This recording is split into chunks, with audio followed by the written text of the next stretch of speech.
कल हमारा mid term का रिजल्ट आया है। वैसे बताने की जरूरत तो नहीं है, क्योंकि मुझे अच्छे से पता है कि हमारी बेटी फर्स्ट ही आई होगी। बिल्कुल, मुझे भी पता है कि हमारी बिटिया फर्स्ट ही आई होगी। क्यों राधा? जी, मैं कॉलेज के पूरे साइंस डिपार्टमेंट में फर्स्ट आई हूँ। मुझे तो पता ही था, हमारी राधा है ही इतनी होशियार। तुम तीनों भी कभी ऐसी कोई गुड न्यूज सुनाओ। लेकिन तुम लोगों का तो पढ़ने लिखने से दूर दूर तक कोई लेना देना ही नहीं है। पास ही मुश्किल से होते हो तुम लोग। और नहीं तो क्या, अपनी बड़ी बहन से कुछ सीखो तुम लोग। कितनी होशियार और होनहार हैं ये, सब इसकी तारीफ करते नहीं थकते हैं। तीनों भाई बहनों पूजा, पायल और मानव को राधा की तारीफ सुनकर अच्छा नहीं लगता है। कांग्रेचुलेशंस राधा। वैसे मम्मी डैडी, आप लोग कभी हमारी भी तारीफ कर दिया कीजिए। अब इतने भी गए गुजरे तो नहीं है ना हम। तुम तीनों तारीफ के लायक कोई काम तो करो। खैर, मुझे देर हो रही है, मैं ऑफिस जा रहा हूँ। पूनम, आज राधा के लिए उसकी पसंद का अच्छा सा गिफ्ट ले आना। ठीक है। राघव ऑफिस के लिए निकलता है और राधा नहाने चली जाती है। मम्मी, आप और डैडी जब देखो तब बस हमारी सौतेली बहन राधा की तारीफों के पुल बांधते रहते हैं। और नहीं तो क्या, आए दिन वो ऐसा कुछ करती है कि उसे तारीफ के साथ साथ गिफ्ट भी मिल जाता है। मुझे तो उससे जलन होती है कभी कभी। और मुझे उस पर गुस्सा आता है। उसे देखते ही मेरे तन बदन में आग लग जाती है। कहने को सौतेली है, लेकिन डैडी के साथ साथ आप भी उसे हम तीनों से ज्यादा प्यार करती है। तुम तीनों शिकायतें करने के बजाय राधा की तरह बनने की कोशिश करो। वो तारीफ के लायक काम करती है, इसलिए सब उसकी तारीफ करते हैं। चलो, कॉलेज के लिए देर नहीं हो रही है। तीनों गुस्से में अपने कमरे में आते हैं। अब इस राधा का हमें कुछ तो करना ही पड़ेगा, वरना ये तो हम तीनों का जीना हराम कर देगी। ये पागल तो अपनी तारीफ करवाने का कोई भी मौका हाथ से जाने नहीं देती है। फिक्र मत करो, ये हमारा जीना हराम करे उससे पहले हम इसका जीना हराम कर देंगे। ये तो नामुमकिन है। राधा तो सबकी आंखों का तारा है। मम्मी, डैडी, दादा दादी, चाचा चाची, पड़ोसी सब इससे बहुत प्यार करते हैं। इसका हम कुछ भी बिगाड़ नहीं सकते। और नहीं तो क्या, जो देखो वो इस पागल के गुण गाता रहता है। राधा ये, राधा वो, राधा से ये सीखो, राधा जैसा बनो। राधा राधा राधा, तंग आ गई हूँ मैं सुन सुनकर। राधा को बार बार पागल कहकर तो तुमने मुझे रास्ता दिखा दिया पायल। सब उस चुड़ैल की तारीफ करते हैं और हमें नीचा दिखाते हैं ना, लेकिन अब तुम देखना, बिल्कुल इसका उल्टा होगा। वो कैसे दीदी? वो ऐसे कि राधा की वजह से आज तक हम नीचा देखते आए हैं, अब हम राधा को नीचा दिखाएंगे। सब लोग राधा को होशियार और समझदार कहते हैं ना, अब तुम देखना, वही लोग उसे पागल कहेंगे। ओह, ऐसा सच में होगा क्या दीदी? बिल्कुल होगा, क्योंकि अब हम राधा के दिमाग के साथ खेलेंगे और उसे सबके सामने पागल साबित करेंगे। उसकी सारी होशियारी धरी की धरी रह जाएगी। दीदी, आप क्या करने वाली हैं? तुम दोनों ज्यादा सोचो मत, और जैसा मैं कहूँगी बस वैसा करते जाओ, ठीक है? बस इतना ध्यान में रखना कि अब हमें सबकी नजरों में राधा को पागल साबित करना है। ठीक है दीदी। दूसरे दिन पूनम बच्चों से कहती है, मेरी बात ध्यान से सुनो। कल हमारे यहाँ पूजा है। तुम सब सुबह जल्दी उठोगे और मेरे साथ काम में हाथ बटाओगे। काफी मेहमान आने वाले हैं और लता भी छुट्टी पर है। संडे को पूजा क्यों रखी है माँ? छुट्टी वाले दिन भी जल्दी उठना पड़ेगा क्या? मैं तो जल्दी बिल्कुल नहीं उठूंगी माँ। देर तक सोने के लिए एक संडे ही तो मिलता है। मैं भी नहीं उठूंगा, कल तो मैं देर तक सोऊंगा। एक दिन जल्दी उठ जाओगे तो आसमान नहीं टूट पड़ेगा। लता की तबीयत खराब है नहीं तो कहती भी नहीं तुम लोगों को। आप बिल्कुल भी परेशान मत हो मम्मी, मैं जल्दी उठकर आपकी मदद कर दूंगी। हम दोनों मिलकर सब काम निपटा लेंगे, फिक्र मत करिए, सब अच्छे से हो जाएगा। तुमसे मुझे यही उम्मीद थी राधा। तुम हो तो मुझे किसी बात की फिक्र नहीं है। इन तीनों नालायकों से तो कोई उम्मीद भी नहीं रखी जा सकती। इतना कहकर पूनम और राधा वहाँ से चली जाती है। मुझे पता था कि ये पागल सबकी नजरों में अच्छा बनने का ये सुनहरा मौका हाथ से बिल्कुल भी जाने नहीं देगी। करने दो उसे काम, हमारा क्या जाता है। और क्या, थोड़ी सी तारीफ के लिए हम इस पागल की तरह अपनी नींद थोड़ी बर्बाद करेंगे। दूसरे दिन घर में पूजा होती है, जिसमें सभी रिश्तेदार और पड़ोसी आते हैं।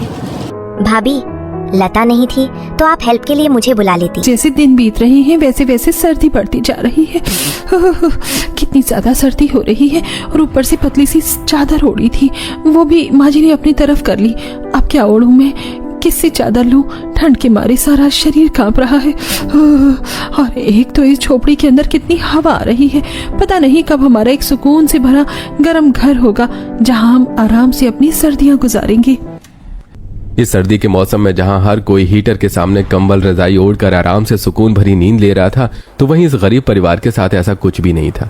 छोटी सी एक कमरे वाली झोपड़ी में ही यह पूरा परिवार अपना गुजारा कर रहा था। तो वहीं झोपड़ी के अंदर बाहर से आ रही ठंडी ठंडी हवा से बार बार महिमा का शरीर कांप उठता है।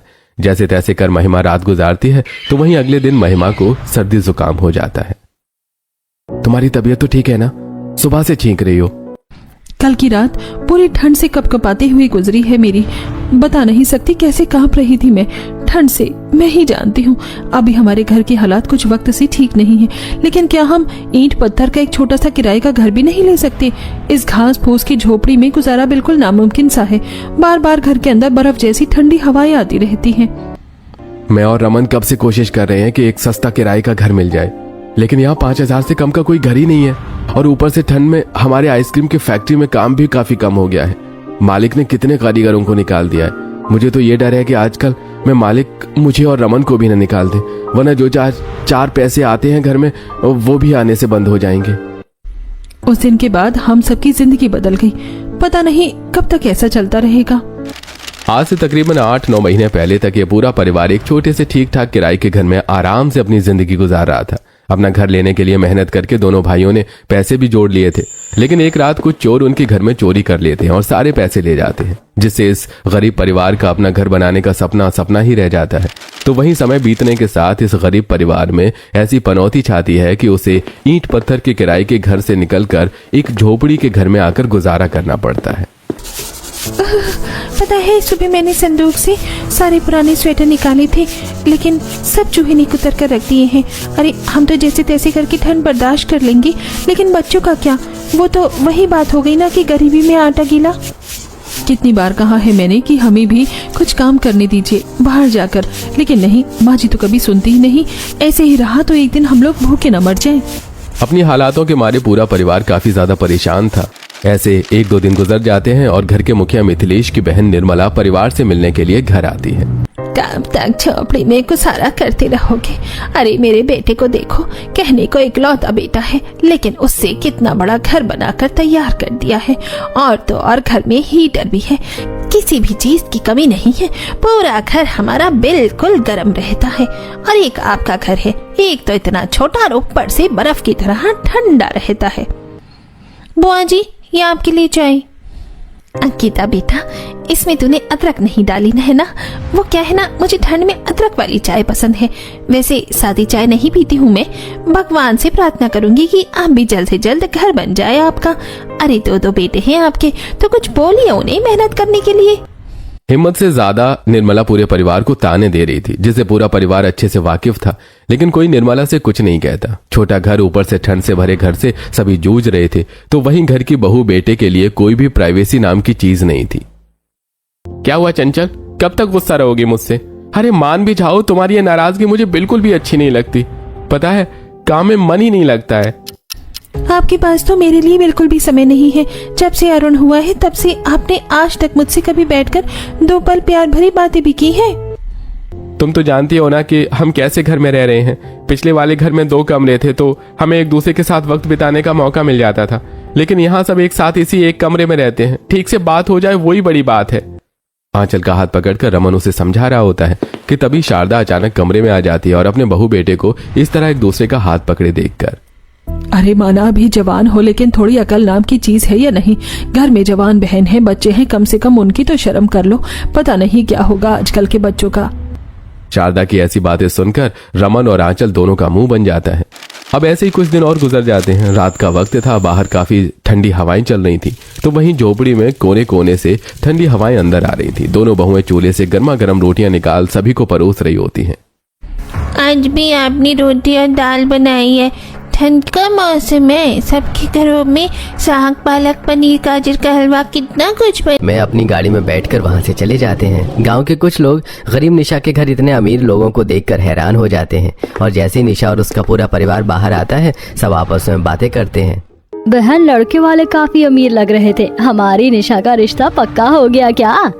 मेरी निशा का रिश्ता पक्का हो गया है, अब तो मेरी बेटी विदेश में जाएगी।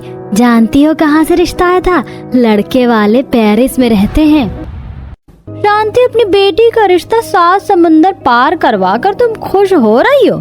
अगर मैं होती तो मैं अपनी बेटी का रिश्ता इतनी दूर कभी ना करवाती। तुम जानती भी हो पेरिस में कितने बुरे लोग रहते। मैंने तो सुना है वहाँ के अमीर लोग हम गरीब लोगों की बेटी से शादी कर लेते हैं और उन्हें पेरिस में ले जाकर नौकर बना कर रखते हैं और बहुत लोग तो उन्हें बेच देते हैं।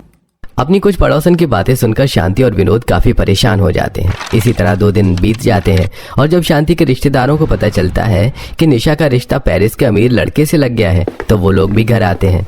भैया, तुम तो बहुत बुरे हो, आखिर तुमने दिखा ही दी ना अपनी और पराई बेटी में फर्क। वैसे तो तुम कहते थे कि तुम मेरी अंजलि के लिए भी बहुत अच्छा लड़का देखोगे, पर जब पेरिस से रिश्ता आया तो तुमने अपनी बेटी का रिश्ता तय कर दिया। बहन, ऐसा नहीं है। मैंने हम दोनों की बेटी की फोटो लड़के वालों को भेजी थी। अब लड़के वालों को अगर निशा पसंद आई तो इसमें हमारी क्या गलती? हाँ भैया, तुम्हारी क्या ही गलती होगी, पर मैं तो खुश हूँ जो लड़के वालों ने निशा को पसंद किया, क्योंकि वो लोग अगर रिश्ता लेकर आते तो भी मैं अपनी बेटी की शादी पेरिस में नहीं करती।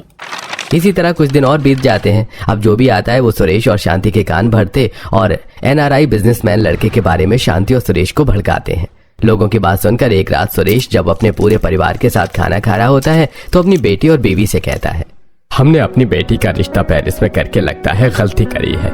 जिसको देखो वो यही कह रहा है कि मुझे अपनी बेटी का रिश्ता पेरिस में नहीं करना चाहिए था। शादी में अभी समय है, मैं ये रिश्ता तोड़ दूंगा। मैं अपनी बेटी को 7 समंदर पार नहीं भेजूंगा। मैं नहीं जानता वहाँ के लोग कैसे होते हैं और अगर मेरी बेटी इतनी दूर चली गई तो मैं कभी जान भी नहीं पाऊंगा कि वो कैसे अपने ससुराल में रह रही है और मैं अपनी बेटी को दुखी नहीं देख सकता। अगले महीने शादी है, हमने सारी तैयारी कर ली है। अगर अब रिश्ता हमने तोड़ा तो आप जानते हैं ना, कोई हमारी बेटी का हाथ नहीं थामेगा। पापा, आप फिक्र मत कीजिए, मेरी किस्मत में जो लिखा होगा वही होगा। अगर मेरी किस्मत में दुख होगा तो मैं गांव में रहकर भी दुख काटूंगी और अगर मेरे नसीब में खुशियां होंगी तो मैं पेरिस में भी खुश रहूंगी। माँ सही कह रही है, हम गांव में रहते हैं, यहाँ के लोगों की सोच बहुत छोटी है। अगर किसी भी वजह से मेरा रिश्ता टूटा तो लोग मुझ में ही कमियां निकालेंगे और मेरी वजह से आपकी बदनामी हो, मैं ये देख नहीं पाऊंगी। अपने गरीब माँ बाप के लिए निशा पेरिस के लड़के से शादी करने के लिए राजी हो जाती है। इसी तरह 1 महीना बीत जाता है और बहुत जल्द निशा की शादी होती है। पंकज बेटा, मैं अपनी बेटी को बड़े ही नाजों से पाला है। मेरी एक ही बेटी है। पेरिस में उसे कभी दुख मत देना। वो गांव की देसी लड़की है, विदेश के तौर तरीके नहीं जानती। अगर उससे कभी गलती हो तो माफ कर देना। भाई साहब डरिए मत, निशा मेरी बहू नहीं मेरी बेटी है और देखना पेरिस में जाकर वो भी हमारी तरह लग्जरी लाइफ जिएगी। चलो निशा, गाड़ी में बैठ जाओ, हमें एयरपोर्ट जाने के लिए लेट हो रहा है। निशा अपने घर वालों से मिलकर एयरपोर्ट जाती है और कुछ ही देर में निशा अपने पति, सास और ससुर के साथ पेरिस पहुंचती है, जहां निशा की 2 जेठानी और नंद निशा का देसी लुक, जूड़ा, गजरा, गहना और सिर पर दुपट्टा देखकर मुंह बनाती हैं।